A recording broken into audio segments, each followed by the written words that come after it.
Kalau COVID memapar 50.000 orang per harinya, maka pemerintahan sekarang dalam keadaan genting. Ini adalah analisa banyak pengamat pertahanan di mana akhirnya angka 50.000 tersentuh juga. Tingkat ketidakpercayaan masyarakat terutama karena efek rasa lapar di perut kelamaan akan sulit dibendung walau dengan kerja keras pasukan buzzer yang jumlahnya ribuan bertahan membenarkan apapun tindakan pejabatnya. Tidak akan menang buzzernya, malah balik badan buzzernya mungkin. Lover bisa jadi hater saat ini. Bener deh, perasaan itu bisa berubah dengan cepat kalau kekecewaan demi kekecewaan didapat dalam hubungan relasi pertemanan. Dari lover atau fans berat awalnya, namun ketika masalah perut dan nyawa jadi taruhan, banyak rakyat bakal balik badan dari pemerintah yang dipuja-puji saat ini. PPKM, tuh ini nih kalau bernegara pakai narasi. Ada aja singkatan baru muncul sampai bingung gua. Sudah banyak istilah-istilah ditambah singkatan-singkatan. Aduh. Oke, kita lanjut. Menjalankan PPKM sebuah kerja keras. Pejabat pusat dan daerah berusaha membatasi gerak masyarakat namun sulit. Mereka tidak bisa diredam untuk diam selain karena perutnya lapar juga karena melihat berita dan informasi apa yang terjadi di kalangan elit sudah sampai tahap memuakkan. Mengapa? Karena para elit mendiamkan dan mendukung TKA, tenaga kerja asing. Adanya tenaga kerja asing masuk sementara efek COVID selama 1,5 tahun ini ada 9,7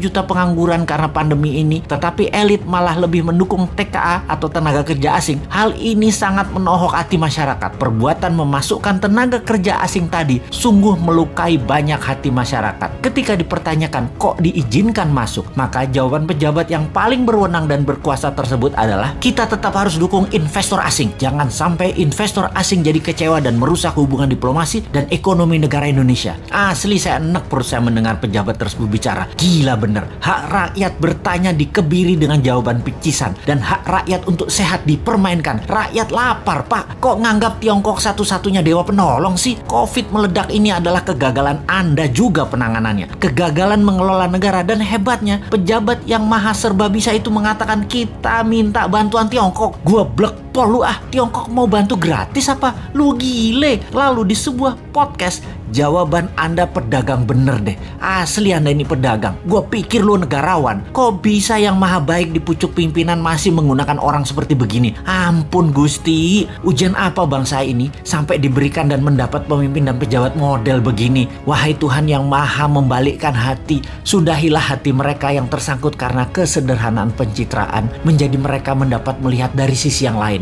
Dan ingatkan kepada dirinya bahwa selama ini ketika rakyat membelanya bukan berarti selamanya membela dirinya. Kalau nggak amanah, kalau hanya dia lagi yang diuntungkan, kalau pajak makin tinggi, kalau makan makin mahal, kalau kesehatan makin memburuk, ketika ketidakamanan terbukti dan yang tadinya mendukung memberikan amanah ke Anda, mereka punya hak mengambilnya kembali. Jangan marah dan kecewa wahai para pejabat yang terpilih. Anda menentukan jalan hidup Anda sendiri. Manusia menulis sejarah hidupnya sendiri. Begitu juga Anda para pejabat. Sejarah apa yang mau kalian tulis atas jalan hidup Anda kelak dikenal, Anda adalah diri Anda sendiri yang menulis. Anda yang membuatnya. Menaikkan hutang negara hampir 1.000 triliun per tahun selama menjabat. Itu sudah menjadi catatan sejarah. Walaupun beliau banyak dapat gelar internasional dari pemberi hutang, tapi itu adalah fakta raja hutang, itu adalah keputusannya. Gayanya yang tidak pro UKM dan tidak pro dunia usaha sudah menjadi catatan sejarah panjang juga. Dan menaikkan pajak-pajak serta memajaki hal-hal yang aneh-aneh adalah solusinya juga telah menjadi sejarah dirinya